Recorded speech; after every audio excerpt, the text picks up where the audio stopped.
เพเดโกอยู่เพเดโกกว่าอาร์เซนอลตั้งแมนซิตี้เตียบตัดกำสตากัน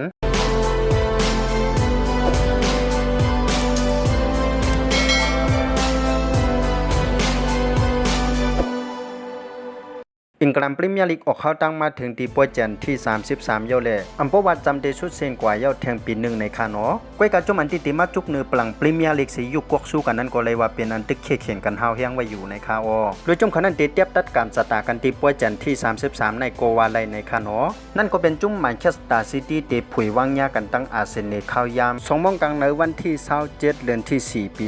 2023ในคาอจุกไปเข่งกันในโกเขาตีเป้าผู้ทรงด้วยวัฒนมนาเขากัดด้วยไล่อัพผู้เรียนอันติโรงเรียนเจเนเรสังเจ้าก่อนนำกัดเตียนของญาเปิ้นมาเจเนเรสังเยากอเตียนของญากันขึ้นเจเนเรสังในคาอเขาคามาด้วยกันตีผังเจ้าว่างแมนเชสเตอร์ซิตี้เตียนยามญาเปิ้นมาเจนันในคานอติเลยว่าหาป่วยหลังจุ่มแมนซิตี้นั้นเปียเลยถึง4ป่วยเยากอเต้าเปิ้น1ป่วยในคานอในนั้นก็มีเอาเปียเซาตัมตันกับ4-1เยากอเอาเปียไปยามมิวนิกกับ3-0เยากอขึ้นเอาเปียเลสเตอร์ซิตี้กับ3-1เยากอขึ้นกับเต้ากันตั้งไปยามมิวนิก1-1ในรายการยูฟ่าแชมเปี้ยนลีกในคานอก้อยกาจุ่มเขานั้นได้ขึ้นจันกว่าเล่นในซิมิไฟแนลในคาอเยากอขึ้นเอาเปียฟิลอยู่ในแต่กับ3-0ในรายการ FA คัพขั้นตอนซิมิไฟในคานอเลยว่าเข้ากับไปติขั้นตอนไฟในทีมกันกอกสู้เยาในคาอประมาณด้วยขึ้นหาป่วยหลังพังอาร์เซนอลนั่นก็เตเลว่าเต้ากันตั้งเปิ้น3ป่วยเลยเปียเปิ้น2ป่วยในนั้นก็มีเอาเปียคริสเตเปเลตกับ4-1เยาก็เอาเปียลิกอยู่ในแต่กับ4-1เยาก็เต้ากันตั้งลิเวอร์พูล2-2เลยเต้ากันตั้งเวสต์แฮม2-2เยาก็ขึ้นมาเต้ากันตั้งเซาท์แฮมป์ตัน3-3ในคาอประมาณด้วยขึ้นเสือปืนหาป่วยหลังที่เขาย้ำยากันมาเจนั้นก็เตเลว่าอาร์เซนอลเนี่ยไปย้ำเปียแมนซิตี้4ป่วยในคานอ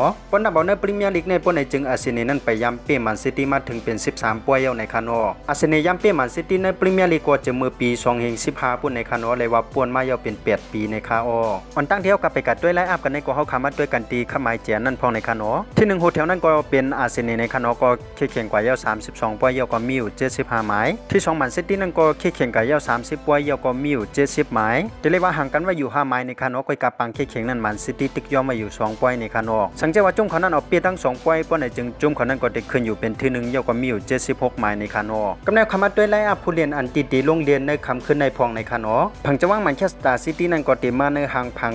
3-2-4-1อันใจมาอยู่ตาสีนั่นในคานอลุยเจ้าโก้นั้นก็เป็นเอเดอร์สันเท่าหลัง3ก็นั้นก็ตีมีตั้งนาธานอาเก้ในคานอก้อยกำมือเขาอัปเดตในนาธานอาเก้ตึกมีรองวัดเจ็บไปอยู่ในคานอเพราะว่าลงเลยก็จะเป็นอเมริกาปอกในคานอกูกันตั้งลูเป็นดีอาร์เลยตั้งอากันจีและผู้เล่นแถวกลางแทง2ก้อนนั้นก็จะเป็นลูตรีฮันนันเตเลยตั้งจนสโตนแถวหน้าตุกขึ้นบางนังแทง4ก้อนนั้นก็จะมีแทงตั้งแจ็คเกลิกกุนดุการในตั้งคีวินติปไลนี้ยาวก็ปนันโดซีบาแถวหน้าผู้สร้างก้อนนั้นก็จะเป็นเออร์ลิงฮาลันในคาอตัวเต้นเหมือนเจ้าหนังฟิลโฟเดนเลียดมาเลดเขาเลยตั้งจูเลนอาวาเลดยาวก็ไขวกกาเขาจะในก็พอมดในคานอกำแนวคามาด้วยพังอาร์เซนอลพองในคานอพังอาร์เซนอลนั่นก็จะมาในห่างพัง4-3-3เลยเจ้าโก้นั่นก็จะเป็นอารอนลัมสเตย์แถวหลัง4ก้อนนั้นก็จะมีแทงตั้งเป็นเวสพอเด้งกิเปชิงโก้เขาจะในคาอแถวกลางแทง3ก้อนนั้นก็จะมีตั้งมาตินโอลิงกัดโทมัสปาตีเลยตั้งวีล่าในคานอป้อมนั่นก็จะเป็นทศานั่นก็ลงไหลในคานอแถวหน้าผู้สร้างก้อนแทง3ก้อนนั้นก็จะเป็นปุปยุสากาจิซุยาวก็มาตินเนลีในคาอในปังขี้แข่งป้องในตีเลยว่ามีพรดีเลยพรให้ตั้ง2จุ่มในคานอเหมือนจะหนังจุ่มอาร์เซนอลนั่นก็สังเกตว่าเอาเปเลยมันซิตี้ปนในจึง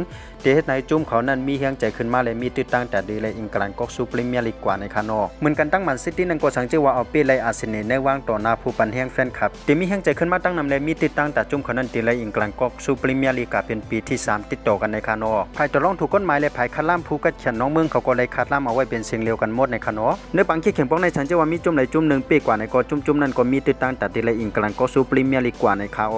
ก้อยกะว่าเป้าตั้งหันถึงส่วนตัวเขาว่าแต่แมนซิตี้นั้นเพราะว่าซุ่มอาร์เซนอลเต้ากันในก็